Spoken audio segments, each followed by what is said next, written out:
C'est l'heure du journal sur RTC. Mesdames et messieurs, merci de nous accueillir chez vous. Cette édition débute à Ziguinchor à l'occasion de la journée internationale du dénombrement des oiseaux d'eau. Les aires marines protégées de la Casamance ont été le théâtre d'une vaste opération de comptage. La rareté d'espèces emblématiques telles que la grue couronnée suscite néanmoins l'inquiétude des acteurs de la conservation. Cette situation témoigne de la dégradation progressive des zones humides. Le colonel Pathé Baldé, point focal de la convention de Ramsar, au micro de Ginette Badji. Nous avons essayé de mailler tous les sites de dénombrement de la partie sud du Sénégal, en l'occurrence les 6 AMP, la réserve de Kalissaï, mais aussi le parc national de la Basse-Casamance. Donc les tendances que nous avons observées aujourd'hui, c'est qu'il y a une forte présence des limicoles.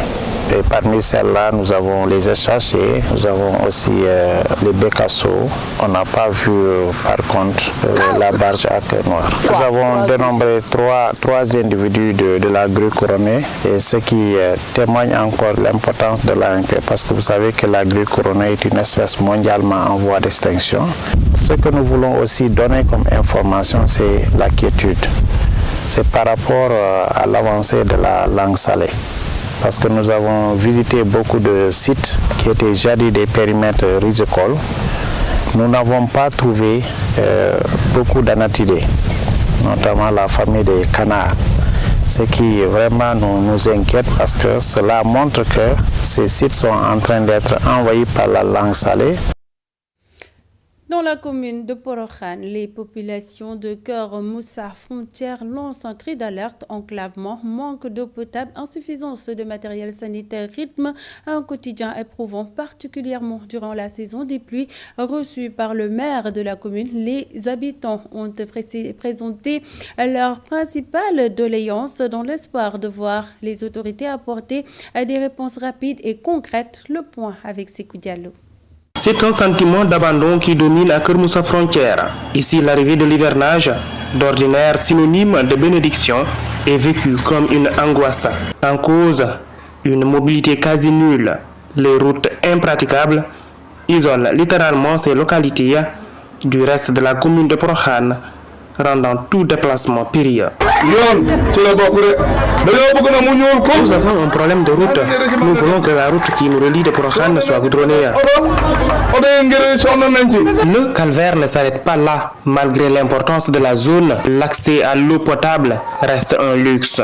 Les populations courent toujours derrière une fourniture en quantité suffisante, un défi quotidien pour les ménages. Nous avons un manque criant d'eau dans cette localité. Le besoin en eau en quantité suffisante se fait sentir vraiment dans toutes les localités de la zone. Le forage que nous avons ne peut pas ravitailler tout le monde en eau. L'urgence est aussi sanitaire. Le poste de santé local est aujourd'hui dans l'incapacité d'assurer sa mission première, sauver des vies. Sans ambulance, les évacuations vers les centres hospitaliers relèvent du miracle. Un manque de moyens qui place les malades et les femmes enceintes dans une situation de vulnérabilité extrême. Nous avons un nouveau poste de santé et c'était en présence du maire que nous l'avons réceptionné. Mais malheureusement, nous n'avons pas d'ambulance pour les évacuations de malades. C'est pour cela que nous sollicitons de l'aide. Face à ce tableau sombre, le maire de Porokhan, interpellé directement par ses administrés, dit avoir pris la pleine mesure de l'urgence. L'édile promet des efforts tout en sollicitant l'appui déterminant de l'État pour apporter des solutions durables à ces maux qui freinent le développement de sa commune. Retour à Dakar, à Diamaguène, Sicap Mbao. Plus précisément, la saturation des cimetières contraint de nombreuses familles à procéder à des enterrements superposés. Une situation jugée indigne par les populations qui expriment leur vive colère. De son côté, le collectif des défenseurs du cimetière plaide pour l'ouverture d'un nouveau site dans la forêt de Mbao. Mamadou Ning nous en dit plus. À Diamaguène Sicap Mbao, la question de l'inhumation est devenue un véritable problème social et sanitaire. Faute d'espace suffisant dans les cimetières existants, les défunts sont désormais enterrés les uns sur les autres, dans des conditions qui choquent une grande partie de la population. Nous invitons les autorités, d'abord ceux qui sont là, comme les maires, le sous-préfet et autres, à nous aider pour savoir qu'en ce moment, c'est extrêmement urgent. Diamaguène n'en peut plus. Et même, il y a des jeunes qui menacent de descendre dans la rue et dans ce cas, nous ne pourrons rien du tout. Donc nous invitons les autorités qui sont là et ceux qui sont en haut à nous aider pour que Diamaguène puisse avoir un cimetière. Il y a la forêt classée de Mbao, il y a de l'espace là-bas, qu'on nous aide pour qu'on puisse avoir des cimetières. Et si on n'a pas les cimetières d'ici peu, ça peut amener des catastrophes parce que si les gens se révoltent, on n'y pourra rien du tout. Vraiment, nous lançons un appel pour dire que nous voulons le plus rapidement possible des cimetières qui sont nouveaux. Et ça, c'est la forêt classée de Mbao qui peut nous aider pour la délocalisation des cimetières. Une pratique jugée indigne par de nombreux habitants qui dénoncent une atteinte au respect dû aux morts.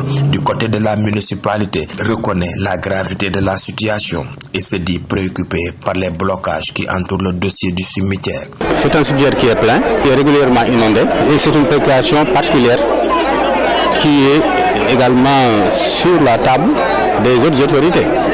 Donc ce n'est pas une situation qui est méconnue, c'est bien connu. La question est agitée chaque année et des dispositions sont en train d'être prises. Le principe également n'est pas écarté. Le principe d'octroi de nouveaux cimetières, que ça soit en bas ou ailleurs, ce principe n'est pas écarté. Entre exigences sociales, contraintes environnementales et tensions politiques, le dossier du cimetière de Diamaguène Sicap Mbao demeure au point mort. Pour les populations, une chose est claire, la dignité des morts ne saurait plus attendre.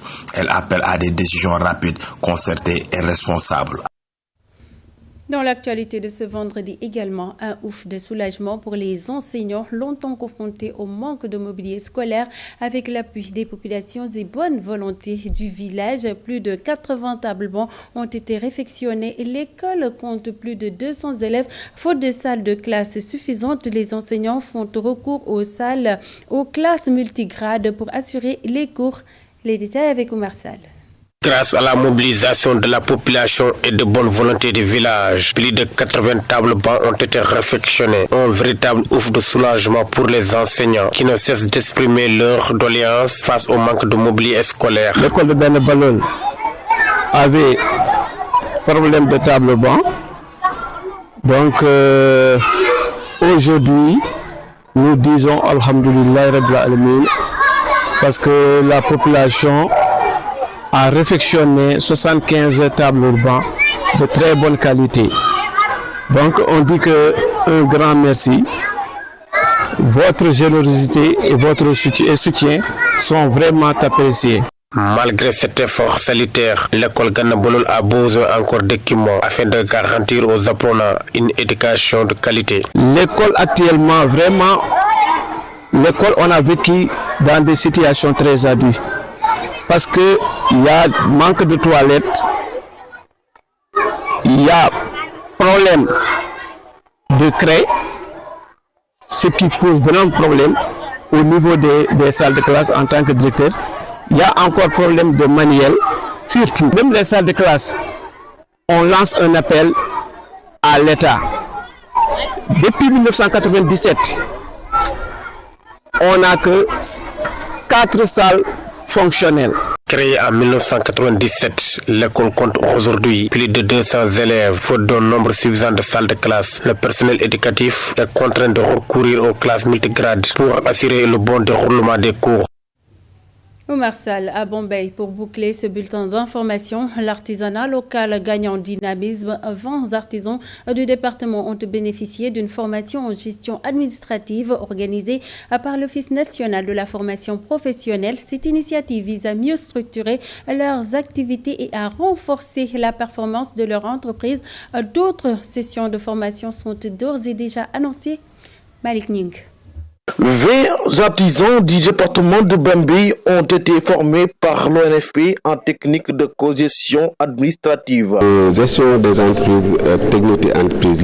Nous avons choisi ce module pour mieux gérer nos entreprises. Auparavant, nous travaillons dur, mais dans l'anarchie, sans aucune technique de gestion.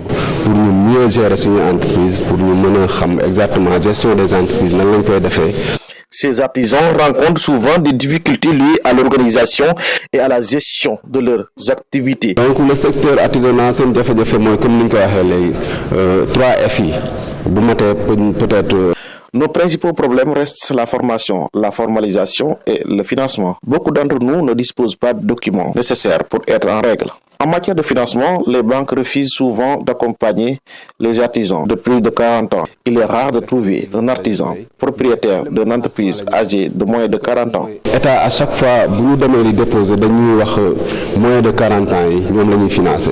Selon le président, d'autres sessions de formation sont prévues afin de renforcer leur capacité. D'autres formations sont prévues à l'avenir pour mieux structurer et gérer l'artisanat à Bambey. En tout cas, l'ONFP est prêt à nous accompagner et ne compte pas s'arrêter à cette formation. Il y a une formation en cours, donc nous sommes. À l'issue de la formation, chaque artisan a reçu une attestation de la fin de formation pour une meilleure gestion de son entreprise. C'est la fin de ce bulletin d'information. Mesdames et messieurs, merci de l'avoir suivi. Restez avec nous. L'information continue sur www.eurexsénégal.sn. Quant à moi, je vous retrouve tout à l'heure pour la grande édition de ce 16 janvier. Merci et au revoir.